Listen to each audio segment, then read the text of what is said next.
I'm excited today. I don't know how excited Kelsey is. Super. Oh yeah. Super But excited. I got some rootstock trees delivered today. So the nice thing about doing this, and I've never done it before, but I got the idea from somebody else on YouTube actually. The nice thing about it is I can get cold hardy rootstock that is going to be good for growing fruit trees here in this area. And this is way better than buying fruit trees from the local nurseries and things like that, because you don't always know what rootstock those trees are going to be grafted onto. And if it's not the right rootstock, it is not going to be cold hardy to the area, and it's not going to have the features that you want for a fruit tree, or the odds are that it won't anyway. So I bought cold hardy rootstock. Now I'm going to get this planted, and once I've had it planted for a few weeks and they seem to be starting to they're starting to wake up. Here comes Reagan. Once they start to wake up a little bit, then I'll graft onto them. Here, Reagan, watch out. I'll graft onto them the fruit that I want, because these won't be good fruit to eat. They'll be a wild fruit, and you want the best of both worlds, right? You want the good rootstock that is going to be nice and cold hardy, and then you want the fruit that actually tastes good. So we'll graft the good fruit onto here, but it'll have the characteristics of the wild fruit as far as hardiness and those kind of things.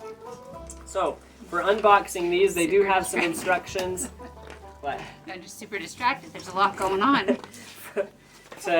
They do have some instructions that come with it. Just a couple of things that I think are important. It doesn't say on here to soak them in a bucket of water, but with the research that I've done, you do want to kind of give those roots some good water. They've been shipped, they've been somewhat dry. They had damp newspaper in here, and they're wrapped in plastic, so they're going to be somewhat moist, but I'm going to soak them in a bucket of water for a half hour or so before I plant them. The other things on here just to be mindful of, you want to make sure that you dig the hole at least as large as the roots are, and usually it says to plant, or to dig it a good, probably twice as big of a hole for the size of roots that you have. So I'm going to go ahead and do that, and then if I need to prune things up a little bit, I can also do that at this time. Sometimes with your roots, you can prune them rather than bend them. You don't want to bend them inside the hole, so it's better to cut a root off if it's too long for your hole than to bend it. If you bend it, you're going to have other problems later on.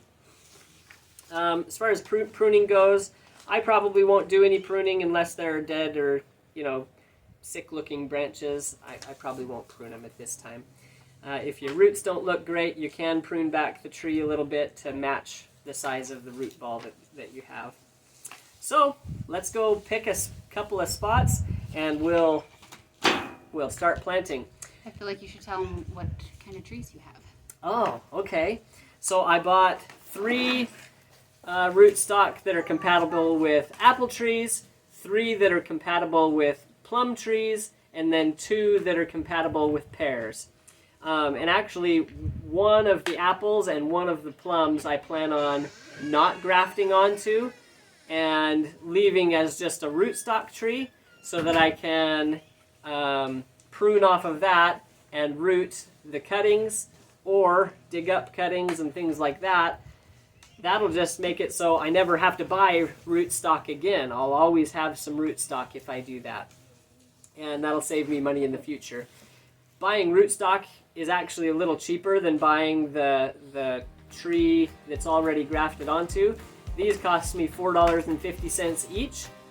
And the cheapest place that you can get fruit trees would be like $12 to $13 a piece. And that's when you buy in a really big bulk, like 50 or more trees. So if you're just buying a few trees, this is actually a pretty nice, cheap way to do it. Let's see. We should be hiding the ugly face rather than the cute face. Whatever. All right. Handsome guy. We're gonna get these in some water and pick some spots to plant them. Oh. Showing off his new glasses. He won a Easter egg for a special prize at the bank. So Yeah. got some new glasses, got a new coloring book. What else did you get? A lot of suckers. A lot of suckers. Got a frisbee And a water bottle. and a water bottle. He scored. And a little ball. So he looks pretty cool with his sweet glasses. Yep. So inside one of his Easter eggs was a slip of paper to go to the bank and redeem his prize. So he got a bunch of cool stuff from the bank. All right. Well, let's go pick our spots. Let's go do it. I'm sit here. Of course.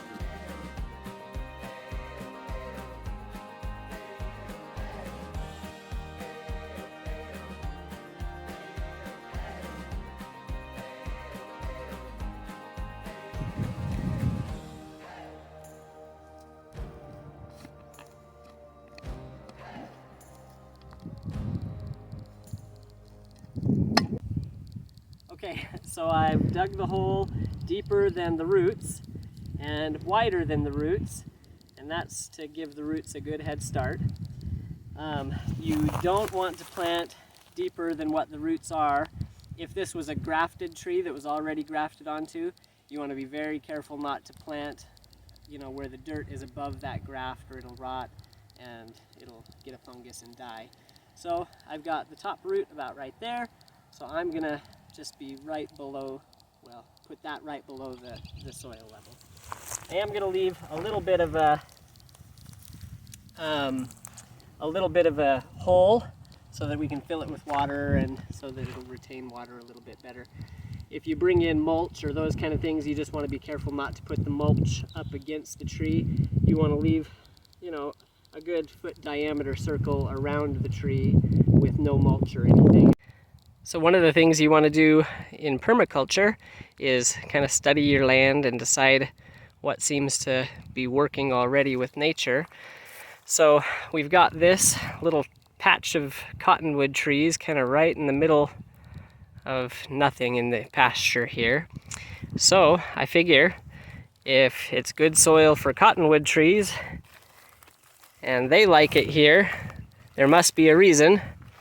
So we're planting our fruit trees around that, and then we'll leave the cottonwood trees for right now until our plants get established or our trees get established, and then we'll start cutting out those cottonwood trees. For now we want to leave them as a protection and wind barrier and things like that, and then once our trees are established, we'll get rid of them. Okay, so I'm building a dome here. Hopefully you can kind of see that. Just kind of a dome with a moat around it essentially. And then I'll put the tree down into that and then spread the roots around it to help the roots fan out.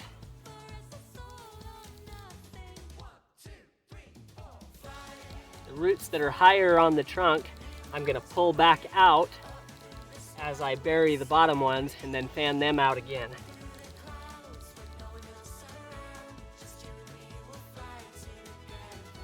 Anyways, can't wait to show you the progress of these trees.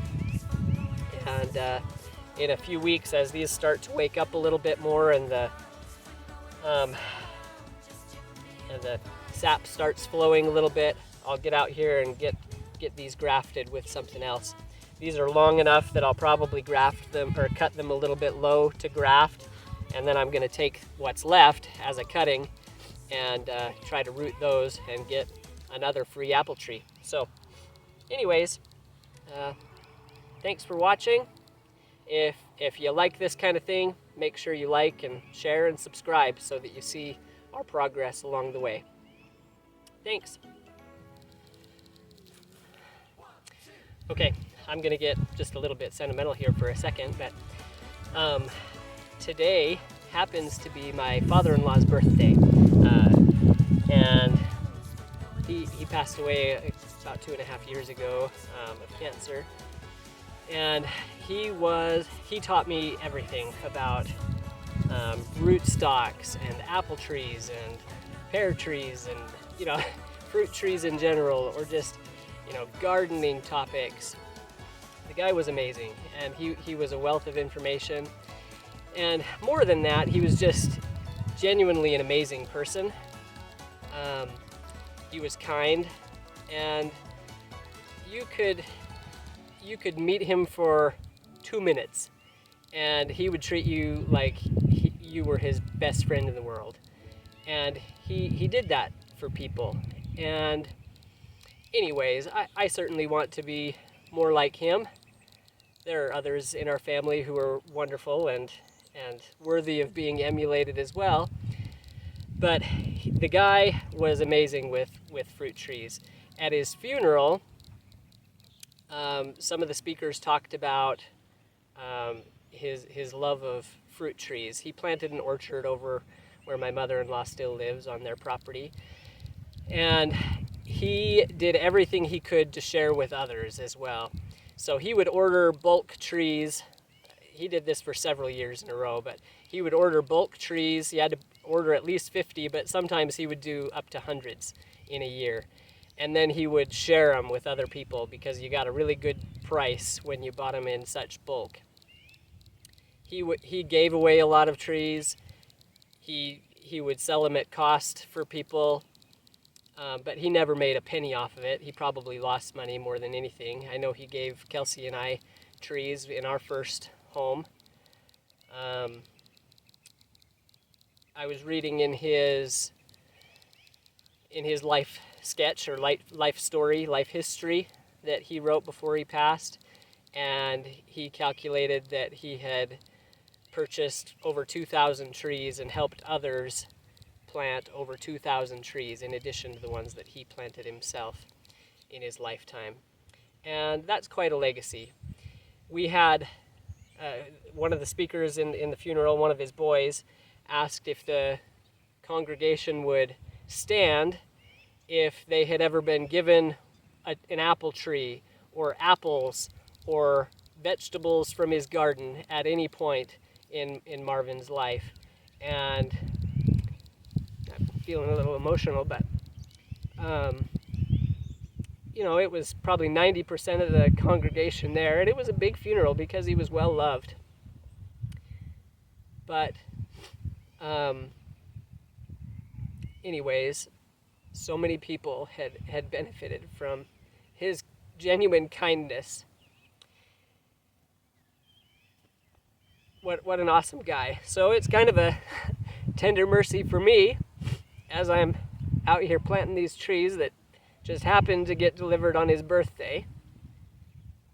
I didn't plan it that way, but it happened. So I'm out here kind of pondering him as I'm planting these trees. I hope that this can be kind of a legacy and honoring him as well. Sorry for being emotional. A lot of people ask why we do these YouTube videos. It's not about being famous. It's not about going viral. It's not about making money. Honestly, I don't think I'll ever make a penny off of these YouTube videos. It's about sharing what we know, and it's about contributing to society and making the world a better place. But a big part of it for our family is kind of like a video journal. So excuse me if in some of these videos I get emotional and I share about my family and about people and things that I love. These are for my posterity as much as anybody else. So it's the first nice day in a really long time. We went from winter just a couple days ago to now it feels a little bit like spring, hot weather. Let's check in with the kids.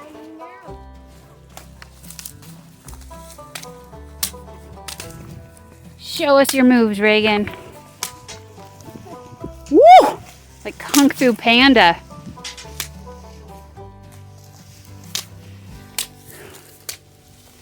Jackson, what are you working on? This, yes. We were a little too busy in the fall to take care of our corn. So now we're having to pull up all the old stalks, and he's worked really hard. Gotten this side done, but still have that to go, huh? Is it so fun, Jackson? You having a good time? My back really hurts. It's worth it, right? $15.